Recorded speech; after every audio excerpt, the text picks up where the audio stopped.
Hi everybody, I'm Bree the Plant Lady checking in with a weekly garden tour. Today's tour is going to be pretty quick because I am actually already supposed to be driving to Athens, Georgia right now, and I'm not even packed. I have been playing outside of the garden and lost track of time. Turns out I'm really terrible at leaving my house now after the pandemic year. So let's get on it. I want to show you some of the progress I've made, not as much as I was hoping for, and show you what is still to come.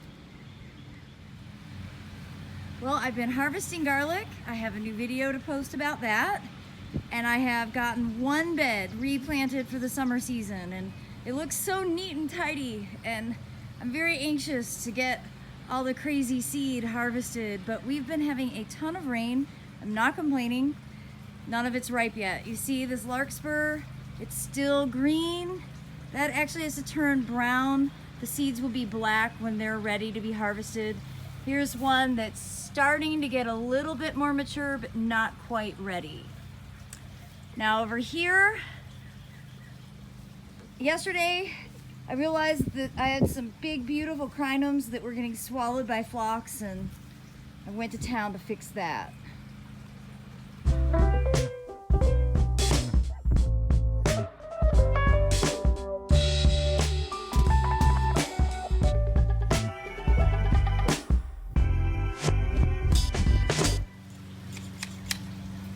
Not quite the Chelsea chop.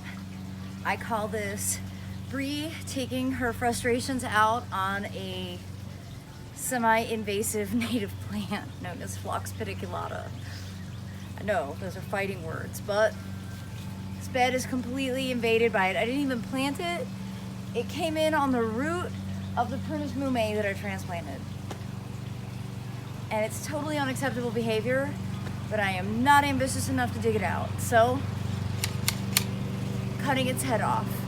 It'll inevitably grow back fine, but hopefully in the meantime, it'll give enough light for the crinums and all the other plants that are planted in here on purpose to be able to take a hold and maybe give me some flowers. So many more poppies to harvest. These trips are just like in the worst possible timing. But that's okay. Gotta get over it. Gotta actually leave the house. Coming around front, I transplanted a whole bunch of sedum that was in that bed over by the back of my patio. I just tossed all that sedum here to act as a ground cover. Hopefully that'll take. All these echinaceas are looking beautiful. You see the straight species seed grown are just starting to bloom over here. And I'm really surprised at how well they're doing in this much shade. Of course, when they were planted, this wasn't shady. I did the hard chop on the phlox here as well and got this bed cleaned and replanted. I didn't put a lot in. I just put in some of the ornamental edible sweet potatoes from the Treasure Island series to be a ground cover through here, and got a lot of the poppy seeds and stuff taken out. So limbed up some things. The hydrangeas were really overgrown, and I really want these pineapple lilies, these Eucomis comosa sparkling burgundy, to look their best, and they were in too much shade. This will allow them to definitely get brighter coloration. This is the bed that I was really hoping to have cleaned up by now. The rain prevented that from happening, and unfortunately the rain has pounded the barley. I missed my opportunity for harvesting this. That should have been done while I was in Philadelphia. So I'm very disappointed in myself, I'm not gonna lie. I hate that I didn't get to do what I wanted to do, and I'm just being reminded of what my life felt like pre-pandemic when I traveled every single week and all the stuff I couldn't get accomplished. And this year it shouldn't have been that way, and yet it was. So there you have it, my ultimate disappointment. I don't have time today to get involved in harvesting. We'll see what it looks like when I get home on Thursday. You can see the nigella seed is not ripe yet either. I think it's so beautiful at this stage. It's just as pretty as when it's flowering, when it's in its seed pods. And Still lots of larkspur still flowering. So this year everything's definitely off schedule compared to past years. Really happy to see that the calicarpas are blooming. And I have quite a few different varieties tucked in here really tightly. We're gonna have great berry set on all of these. And all the hydrangeas are blooming and they look so good. This one here from First Editions, this oak leaf hydrangea, is really spectacular. It's such a nice size. It's not too big. I haven't done any pruning on it.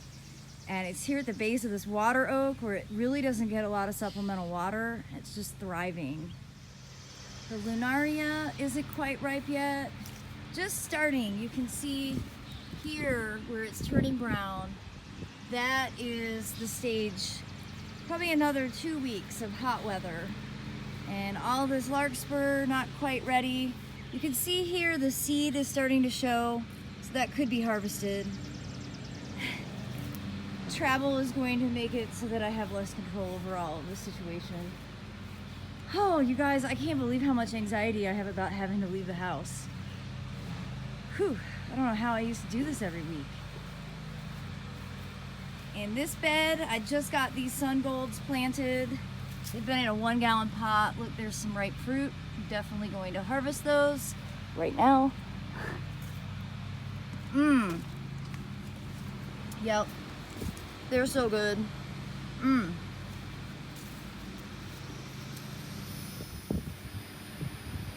I just harvested 2 bags of potatoes.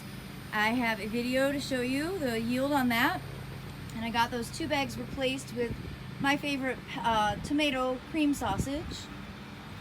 Everything here is doing well. This echinacea continues to just be the most beautiful thing ever. And lots of celery still flowering. More poppies that need to be harvested. This is a bad time of year to have trips planned. The grafted tomatoes look great. And yep, there's another ripe one. Let's harvest that. It's such an exciting time of year to come out and harvest a tomato. This bed still needs to be weeded, but everything's growing great. I haven't done any supplemental irrigating, and we were really dry until we weren't. But everything's doing really well. That shows the soil quality is good, and I haven't really had to do much effort on this since I got it planted. I see 1 carrot that's just about ready to be harvested. That big one right there. When I get back, this will be top priority to get this bed cleaned up. But thanks to the rain, the hydrangeas are finally looking beautiful.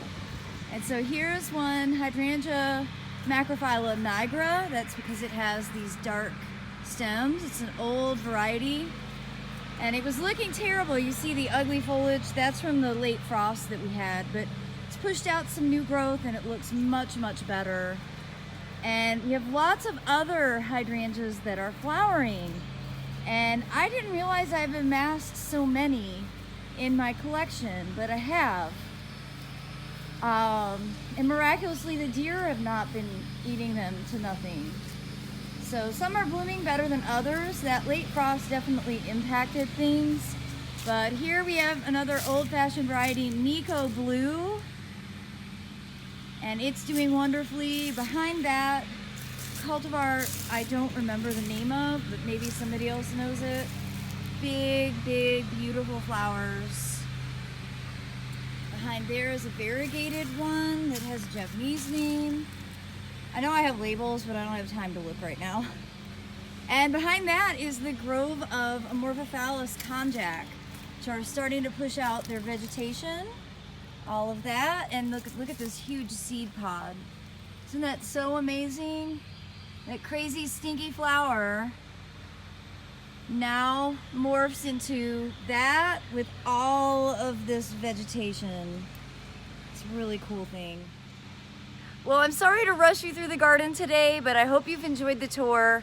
I am classically on brie time. I need to get out of the garden and into the Prius and onto the highway to make it for my 6 p.m. dinner in Athens. So thanks so much for watching, everybody.